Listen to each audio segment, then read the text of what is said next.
Hello everyone, আমি অভিষেক দাস এবং তোমরা দেখছো learn with Abhishek YouTube channel. আশা করি তোমরা সবাই ভালো আছো। আমাদের এই ফিটার থিওরি কোর্সের আগের ক্লাসে আমরা আলোচনা করেছিলাম স্ক্রু থ্রেড নিয়ে এবং আজকের ক্লাসে আমরা আলোচনা করব হ্যান্ড ট্যাপস নিয়ে। মূলত এই ক্লাসের মাধ্যমে আমরা জানবো হ্যান্ড ট্যাপস আসলে কি, এর ব্যবহার কি, কি কাজের ক্ষেত্রে আমরা এই হ্যান্ড ট্যাপগুলোকে ব্যবহার করে থাকি, এর কি কি বৈশিষ্ট্য আমাদের জানা প্রয়োজন। তাছাড়া হ্যান্ড ট্যাপগুলোকে ব্যবহার করার পূর্বে যে ড্রিলিং করার প্রয়োজনীয়তা থাকে, কোন ফর্মুলা বা কোন সূত্রের ওপর বেস করে সেই ড্রিলিংয়ের মেজারমেন্ট বা ড্রিল বিটের সাইজ আমরা বার করব, সেটা নিয়েও আমরা আলোচনা করব। সেটাও আমি তোমাদের ক্লিয়ার করে দেব, কারণ সেই বিষয়ে কিন্তু বেশ কিছু প্রশ্ন প্রিভিয়াস ইয়ারের এএলপির প্রশ্নেও আমরা দেখেছি। দেখতেই পাচ্ছ প্রত্যেকটা ক্লাসের মতো ডিটেল একটা পিডিএফ এখানে রয়েছে হ্যান্ড ট্যাপের ওপর, যেখানে পুরো বিষয়টাকে, এই হ্যান্ড ট্যাপ রিলেটেড পুরো বিষয়টাকে যতটা ডিটেলসে সম্ভব, যতটা বিস্তারিতভাবে সম্ভব আমি চেষ্টা করেছি লেখার।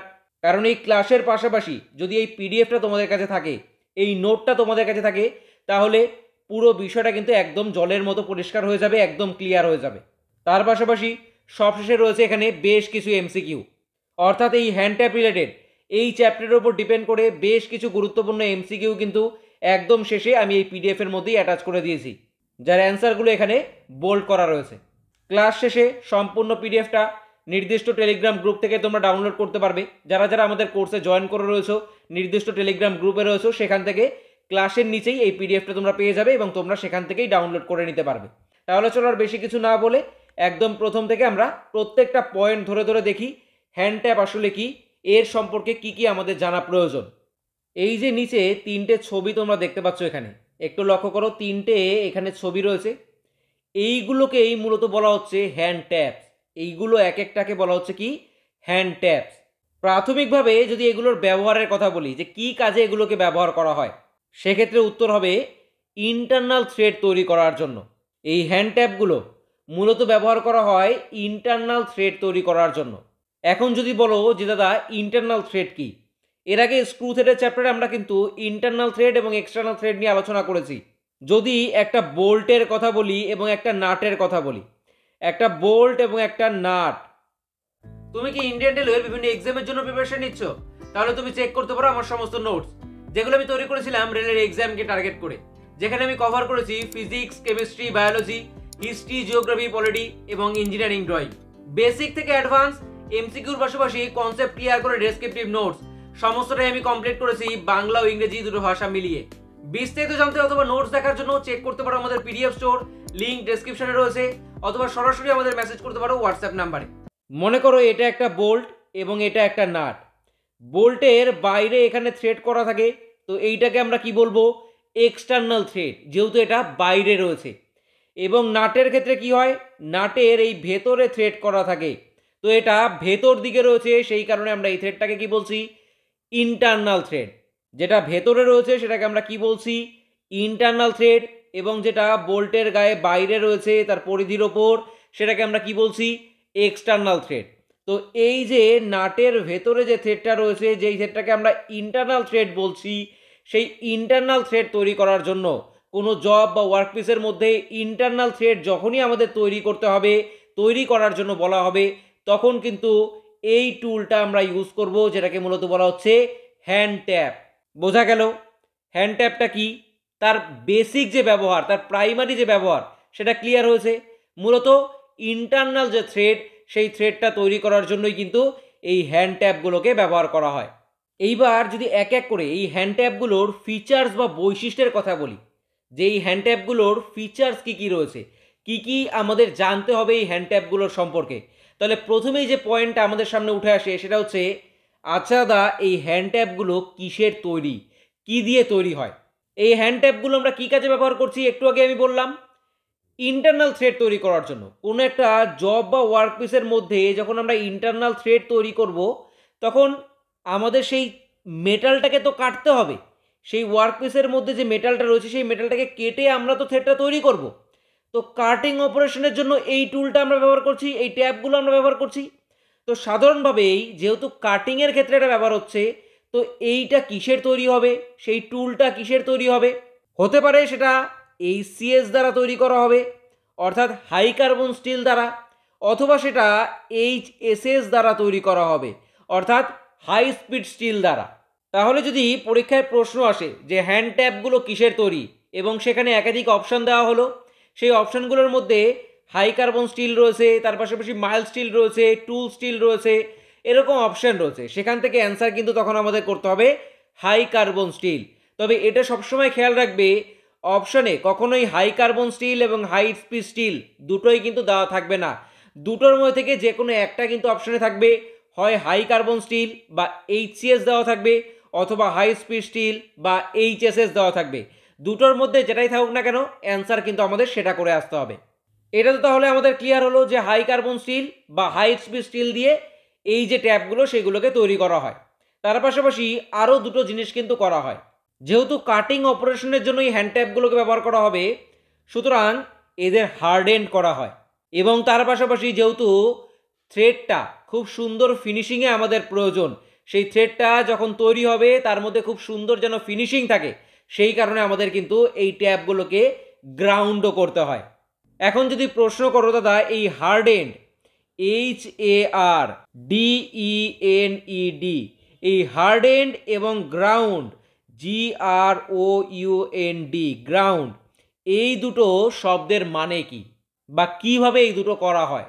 পরবর্তীতে যখন হিট ট্রিটমেন্ট চ্যাপ্টার নিয়ে আমরা আলোচনা করব তখন তো এই সমস্ত বিষয়গুলো জানবই। তবে এখন আমি তোমাদের একটু বিষয়টা বলে দেই যে এই হার্ডেন্ড জিনিসটা কি। এই হার্ডেন্ড হচ্ছে হিট ট্রিটমেন্টের মেইনলি একটা প্রসেস, যেই প্রসেসের মাধ্যমে কোনো একটা মেটেরিয়ালের হার্ডনেস বা কঠিনতাকে বাড়ানো হয়।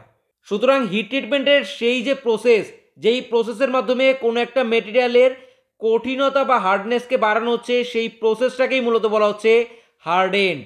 অর্থাৎ যেহেতু এই সমস্ত ট্যাপগুলো আমরা কাটিং অপারেশনের ক্ষেত্রে ব্যবহার করব, তাই এর কঠিনতা বা হার্ডনেস কিন্তু বাড়ানো দরকার, এবং সেই বাড়ানোর জন্য যেই প্রসেসটা আমরা ইউজ করছি সেই প্রসেসটাকেই বলা হচ্ছে হার্ডেন্ড। এবার গ্রাউন্ড, গ্রাউন্ড বা গ্রাউন্ডেড শব্দটি নির্দেশ করছে কি? গ্রাইন্ডিংকে।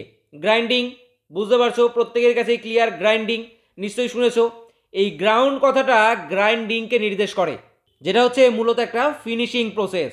এই যে ট্যাপগুলোর গায়ে থ্রেড কাট করা রয়েছে, দেখতে পাচ্ছ ট্যাপের গায়ে এই যে থ্রেডগুলো কাট করা রয়েছে, এগুলোর ফিনিশিংকে বাড়িয়ে তোলার জন্য, ডাইমেনশন এবং তার পাশাপাশি ফিনিশিংকে বাড়িয়ে তোলার জন্য এই যে গ্রাউন্ড বা গ্রাইন্ডিং যে অপারেশন, সেটা কিন্তু সবশেষে আমাদের করতে হয়।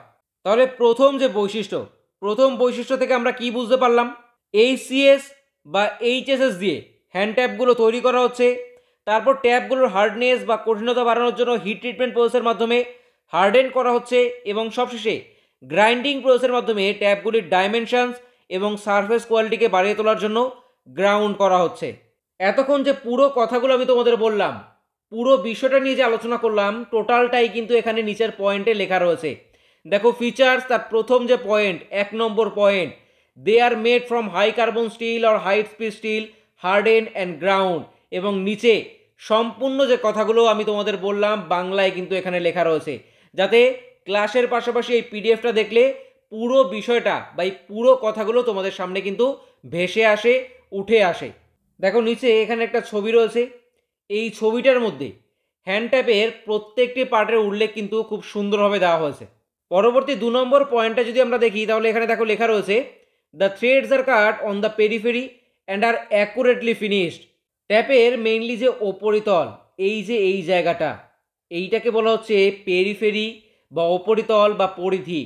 একটু ওপরে আসলে দেখো এই যে অংশটা, এই ওপরিতল বা পরিধি বা পেরিফেরি, এখানেই কিন্তু মেইনলি থ্রেডগুলোকে কাট করা হয়ে থাকে।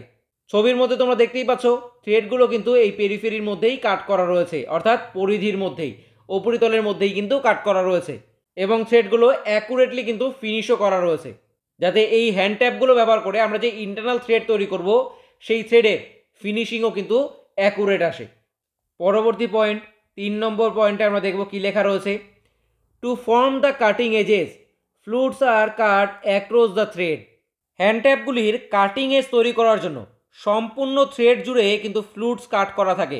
ফ্লুইডস কি বা এর প্রয়োজনীয়তা কি, সেই বিষয়ে কিন্তু ড্রিলিং চ্যাপ্টারে আমরা অলরেডি আলোচনা করেছি। এই যে থ্রেড, তার মাঝ বরাবর এই যে নিচু অংশটা, এই অংশটাকে কিন্তু বলা হচ্ছে ফ্লুইডস। এই ফ্লুইডসের কাজ কি? যখন আমরা কাটিং করব বা ইন্টারনাল থ্রেড তৈরি করব, টার্নিং করে এই ট্যাপের সাহায্যে ইন্টারনাল থ্রেড যখন আমরা তৈরি করব তখন যে চিপগুলো রিমুভ হবে, যেই এক্সেস মেটেরিয়ালগুলো রিমুভ হবে, সেগুলো কিন্তু এই ফ্লুটের মধ্যে দিয়েই রিমুভ হবে। যদি এই ফ্লুটটাই না থাকতো তাহলে সেই এক্সেস যে চিপগুলো, সেই চিপগুলো বেরোতো কোথা দিয়ে? এই ফ্লুটটা না থাকলে সেগুলো বেরোতো কোথা দিয়ে? তাহলে কিন্তু থ্রেডিং করাই যেত না, থ্রেডিং অপারেশনটাই হতো না। তো চিপগুলোকে রিমুভ করার জন্যই মেনলি এই ফ্লুটটা দেওয়া থাকে, তার পাশাপাশি কাটিং এজটা তৈরি করার জন্য। যদি নিচের ছবিটা আমরা একবার লক্ষ্য করি, এই যে ছবিটা একটু জুম করছি আমি, এই যে ছবিটা, আর এখানে দেখো লেখা রয়েছে ফেস। এই যে ফেস, এটা হচ্ছে থ্রেড। এই থ্রেডের এই অংশটাকে বলা হচ্ছে ফেস, অর্থাৎ যেটা মেইনলি কাটিং এজ, যেখান দিয়ে মেইনলি কাটিংটা হচ্ছে। এর মাঝ বরাবর এই যে অংশগুলো, এইগুলোকে বলা হচ্ছে ফ্লুট, যেখান থেকে চিপগুলো রিমুভ হচ্ছে। এবং পেছনের দিকের যে অংশটা, ফেসের ঠিক পেছনের যে অংশটা, সেটাকে বলা হচ্ছে কি? হিল। সেটাকে বলা হচ্ছে হিল। বোঝা গেল ছবি থেকে? পরবর্তী পয়েন্ট, 4 নম্বর পয়েন্টে আমরা দেখব কি লেখা রয়েছে।